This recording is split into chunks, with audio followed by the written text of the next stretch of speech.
I can't help wondering what she's thinking, Diego said. I'm thinking about the sex I haven't had, I thought. Diego was back in his chair by the window, and Madeline was sitting beside me, reading some report. She glanced up and flipped the page closed. Does her face look a little fuller to you? Madeline asked. Maybe, he said. Yes.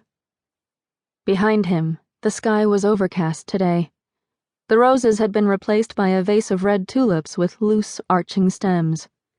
In the 4 days since I'd woken up at the Chimera Center, I'd been prodded by more people than I cared to think of. Dr. Fallon came regularly to examine me, and a nurse midwife came every morning to listen to my fetus's heartbeat and check my urine.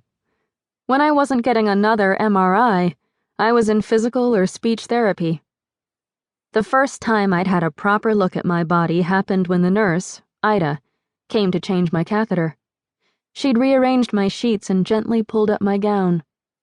My new legs were skinny and puffy, like ecru-colored nylon stuffed with mush.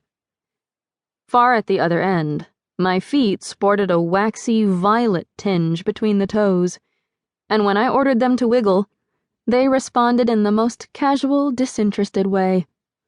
Who, us? Hello. My belly resembled a spreading, giant jellyfish that had swallowed a basketball. My boobs were tender and way bigger than before. Compared to my old body, which had been tight and strong, this one felt like bread pudding. My physical therapist was jubilant in his torture of me. I learned to roll from my back to my side, and then to push upward with my arms, protecting my belly during the effort. I felt like a monstrous baby training my weak, clumsy body to obey me, and it hurt, too. My muscles burned from the unaccustomed exercise, and my sessions left me exhausted and irritable. My garbled efforts with the speech therapist were a joke.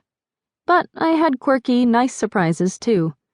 Just that morning, I had discovered that I could read name tags, which apparently weren't written in a strange script after all. Letters formed magically into English words that had not been there the day before. It gave me hope that my mind was healing, along with my body. Madeline leaned near and traced her finger over my cheek. You've always had the prettiest skin, she said. It was such a mom thing to say. Madeline made me miss my ma, and I was hungry for news about my old life. I pointed at Diego's breast pocket where I could see his phone and focused my mouth as best as I could. Oh. He touched a hand to his pocket.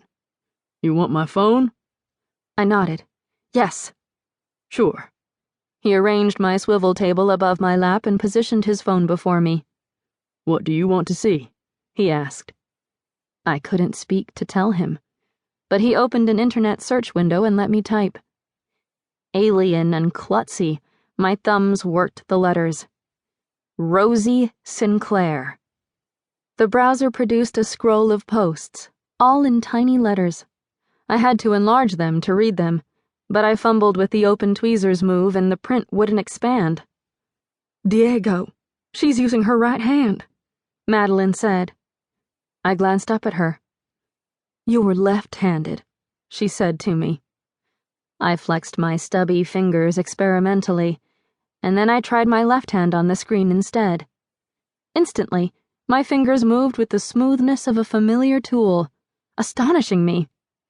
Madeline laughed, but I hardly heard her. I manipulated the screen to bring a headline into focus. Where's Rosie? Still no sign of the Forge School star. The next read, Rosie Sinclair sighting.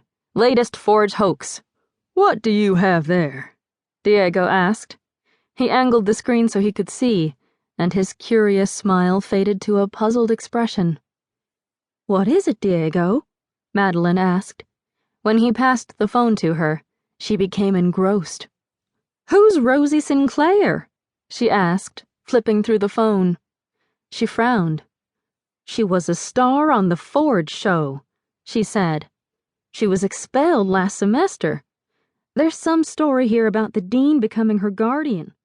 Very strange.